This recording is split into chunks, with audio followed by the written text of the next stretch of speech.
Halo teman-teman, di dalam video kali ini nih kita akan bahas tentang IHSG nih teman-teman ya. IHSG nih turun terus nih teman-teman ya. Nah, pertanyaannya turunnya sampai mana? Oke, langsung aja kita bahas nih teman-teman ya.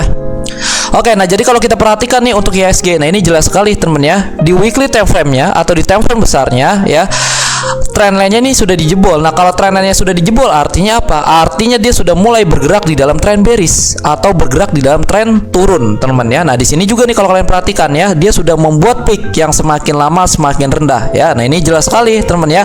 IHSG ini bergerak di dalam tren bearish. Nah, pertanyaannya turunnya sampai mana? Apakah udah sampai sini langsung rebound atau gimana, Bang? Nah, untuk mengetahui dia turun sampai mana, ini caranya bisa kita ukur menggunakan Fibonacci. Kalian klik Fibonacci-nya, kalian tarik nih dari titik terendah ke titik tertingginya. Nah, ini bisa kalian tandai nih di rasio 1618 yang dimana rasio atau angka tersebut adalah angka penting yang berada di dalam Fibonacci. Nah, jadi besar nih kemungkinan ya, kalau dia sudah bergerak di dalam tren turun seperti ini ya, besar kemungkinan dia akan turun ya, menjemput rasio-rasio tersebut. Nah, di sini juga kalau kalian perhatikan nih ada base, teman-teman ya.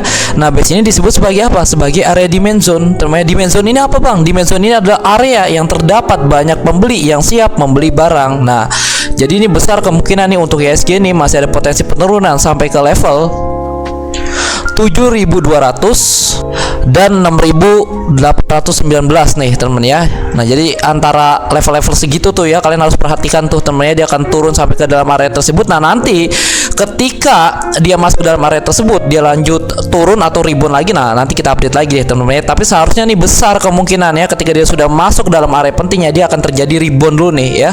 Nah, nanti untuk reboundnya ini hanya sementara atau benar-benar rebound langsung benar-benar naik. Nah, nanti kita update lagi deh teman-teman ya. Nah, jadi kalau nanti dia terjadi rebound, nah itu kalian jangan FOMO tuh teman-teman ya. Ingat, dia ini masih bergerak di dalam tren bearish-nya nih ya. Yang kita khawatirkan adalah teman ya, ketika dia sudah sampai ke dalam area tersebut, dia hanya rebound sementara nih. Rebound sementara ini seperti apa, Bang? Nah, ini kalian perhatikan ya. Kenaikan sesaat aja, kenaikan sementara aja, dan setelah itu dia akan melanjutkan potensi penurunannya teman ya. Karena apa? Karena secara garis besar masih bergerak di dalam tren bearish. Nah, jadi kalau kalian mau trading bagaimana ya, kalian harus lebih hati-hati teman ya. Kalian harus lebih hati-hati dan wajib menggunakan stop loss yang ketat. Apalagi di dalam kondisi seperti ini nih, banyak hal-hal yang tidak terduga teman ya. Nah, biasanya kalau perang-perang seperti ini yang diuntungkan apa? Yang diuntungkan hanya emas dan oil. Nah, oke, kira-kira seperti itu dulu teman-teman. Nanti untuk IHSG ini kita update terus ya. Ketika dia sudah masuk dalam area tersebut, dia akan terjadi reboundnya benar-benar langsung naik atau rebound hanya sementara. Nanti kita update lagi deh ya. Nah, maka dari itu jangan lupa like dan subscribe biar apa? Biar kalian gak ketinggalan update selanjutnya teman-teman ya.